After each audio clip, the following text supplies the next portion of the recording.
such as some of the astronomy stuff I've read before, I personally find it easier sometimes to read, especially, but I also prefer those type of ASMR videos, simply because you don't really need the imaginative part.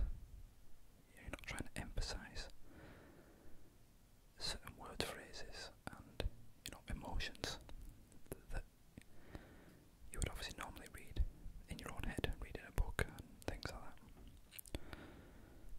from fantasy and fiction and things. So I just find them a bit more straightforward to read and listen to without having to, almost trying to interpret it yourself. And some whispers, and especially inaudible whispers, for me, I don't necessarily like to be too distracted with trying to actually listen to what's being said almost from a story, say. So this certainly can be a subject that you're going to lose interest pretty quickly. I mean, for myself, it's something I've got to go through, and as an actual subject, once you're reading into it all, for the fact that you've got to, or it's part of the job, some of them are actually quite interesting to find out where things have been derived from, and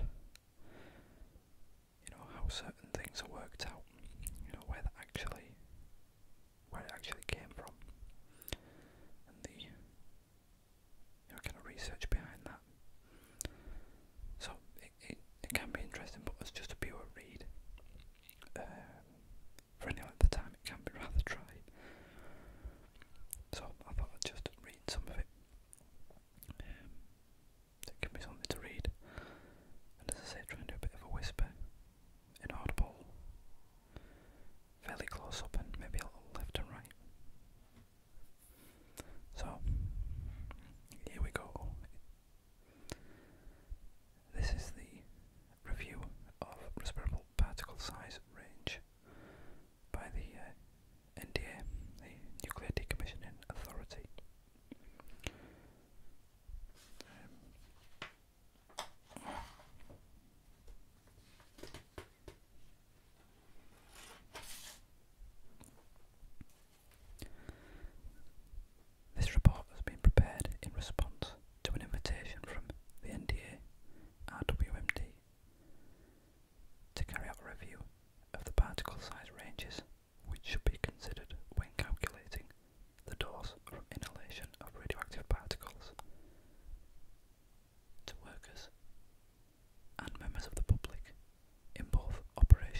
try and read some of this a bit more inaudibly.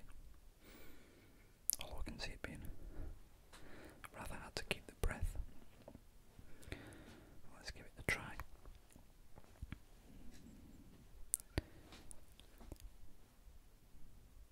The approach to the review has followed a number of strands. First, the review focused on the generation of airborne particulates and summarised the information about the general particle size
sweeping and walking.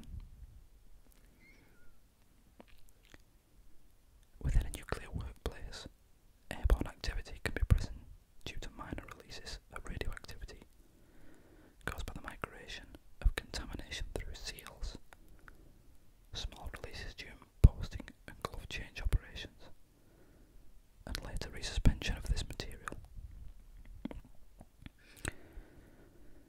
Dusts are solid particles ranging in size from below 1 nanometer to at least 100, which may be or become airborne depending on their origin. Physical characteristics and ambient conditions. In referring to the particle size of airborne dusts, a common adopted measure of particle size is the aerodynamic diameter, which is defined as the diameter of a hypothetical sphere and density 1 gram per centimetre cubed, having the same terminal velocity in calm air as the particle in question regardless of its geometric shape, size and true density.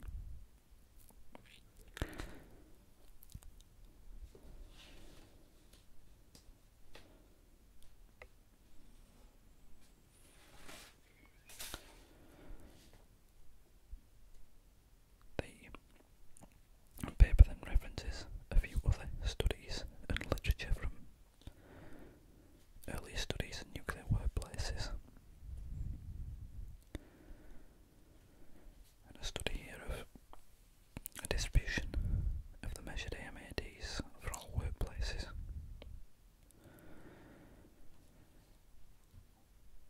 Conducted in the 1970s, and it's saying obviously that from this study, Doran and Bailey recommend the choice of 5 nanometers AMEC as the default value for occupational exposures due to the tendency towards underestimation in the measurement of airborne particle sizes. So it's coming up with referencing later papers and later studies collected over 10 years. Average is 5.5. So it stayed roughly about the same.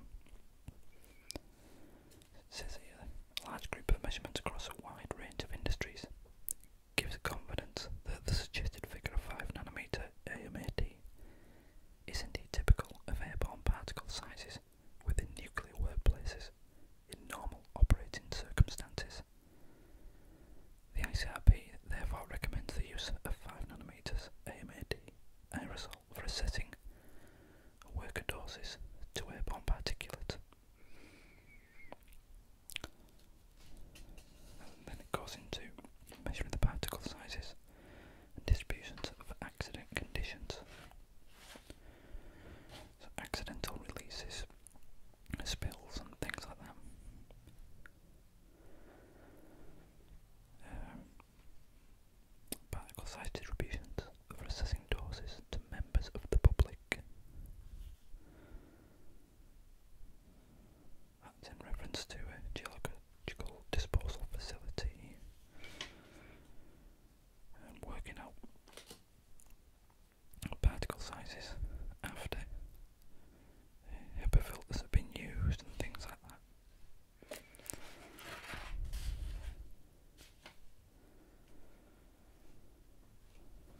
conditions, the entry and behaviour of radionuclides within the human body needs to be well understood and then modelled appropriately. Since the 1960s, the ICRP have developed 3 inhalation models, each increasing in sophistication, taking account of progressively more information on the physiology of the respiratory tract. The model was first published in the ICRP publication 2, the second in publication 30, and the third and current model, referred to as the human respiratory tract model, in publication 66.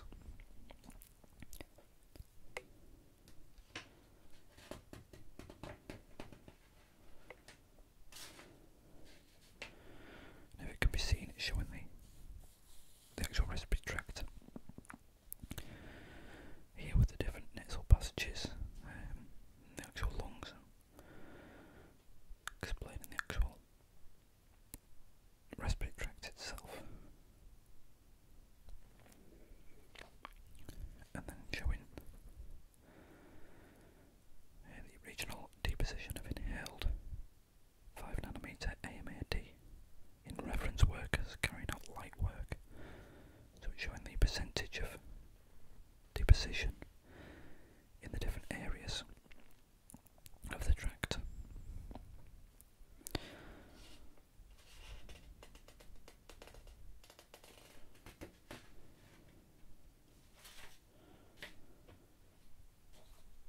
And then this is the compartment model representing particle transport within the tract, and it gets a bit more complicated with the different deposition figures for each area. Then goes into the actual absorption into the blood. You've got the different types of type F and type M and type S, fast, medium and slow, depending on the radionuclides, how the absorption actually absorbs into the tract, obviously fast, medium and slow, and giving a biological half-life.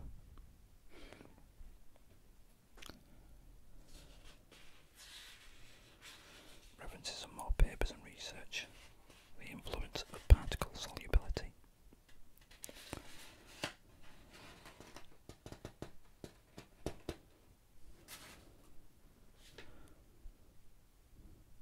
And then showing some guidance issued by other UK nuclear licensees on particle size distributions. So references a few other UK licensees